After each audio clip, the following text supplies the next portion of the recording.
Баграш буйлары Крешин фольклор коллективы Сорсаз Баграш авылы мәдәният йортында урнашкан сайлау участогына кече тракторда килде. Моңа кадәр коллектив от лаулары һәм бишекле тракторда Сабан туй һәм Петро бәйрәмнәренә йөри торган булган. Сайлауга кече тракторга утырып, гармуннар белән җырлап беренче мәртәбә килүләре. Баграш буйлары Крешин фольклор ансамбле белән без коллективыбыз белән бергә быелгы сайлауларга килергә уйладык. Гадәти булмаганча, менә элеккеге вакытларда менә шулай йөргәннәр сайлауларга бәйрәм булган. Менә без дә инде менә бу сайлауларга килүне үзебезнең бурычыбыз иттереп, киләчәктә дә инде үзебезнең тормышыбызда битараф калмаска, бигрәк тә балалар менә безнең сайлауга килүебезне битараф калмаска үрнәк булып калсын дип, менә шундый дәрәҗәдә оештырдык сайлауларга килүне. Коллективның гадәти булмаган төстә сайлауга килүе аңа үзенчәлек, бәйрәм рухы өстәде. Тәкъдимне коллектив күтәреп алды. Безнең инде арабызда катнашучы, фольклор ансамблендә катнашучы әгъзаның тракторы бар. Без уйлаштык инде тракторга утырып, трактор арбасын бизәп, мотор иттереп, җырлашып,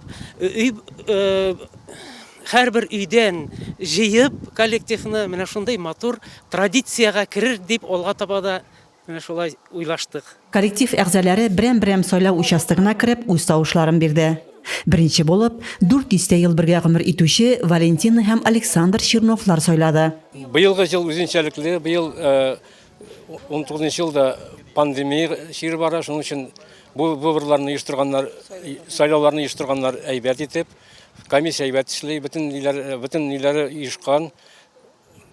Так что без сайлауларга жыл сайын йөрибез. Жыл сайын үзебезнең гражданский долгны үтибез. Шуңа күрә менә монда килдек үзебезнең ансамблебез белән.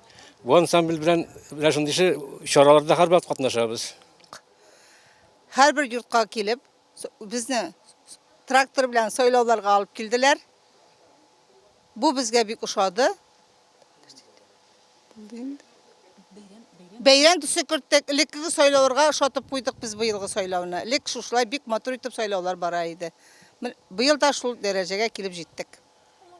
Тимер от иясе Александр Биканов та ансамбльгә тормыш иптәше белән бергә бик теләп йөри. Шуша авылныкы, пенсионер, гомерем буе мәктәптә эшләдем. Хәзер менә шуша авылда яшәп калдык, яшәячәк без дигән. Нәрсә әйтәсем килә? Менә вакытны уздырырга кирәк бит. Менә шушы вакытны уздыру, ансамбльгә йөрү, шушы вакытны уздыруга безгә даже пенсионерлар клубы кебек, клубка җыелып, ки шунда утырып, сөйләшеп, җырлап, уйнап кайтып китү үзе бер күңелле эш.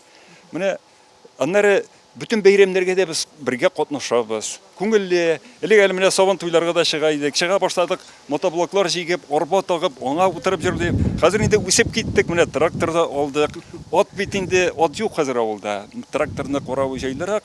Шуңа күрә инде менә аны да җиктек, уеннарга чыгабыз, бәйрәмгә катнашабыз. Эшкә дә ярый, бәйрәмгә дә ярый. Баграш буйлары Крешин фольклор коллективы 1995 елда оешкан. Шул көннән ул зәйебезнең йөзек кашы.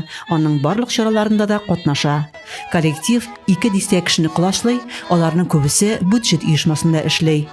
Алар Крешин җырларына, Виталий Агапов иҗатына өстенлек бирә. Авылда әлеге коллективка алмашка балалар Сандугач Крешин фольклор коллективы шомарып килә. Буыннар чылбыры өзелми димәк. Сорсаз Баграшта авыл бәйрәмнәре, йола гадәтләре саклануга өмет, ышаныч бар димәк. Рәзимә Кашапова, Юлия Казамарова, Татарстан хәбәрләре.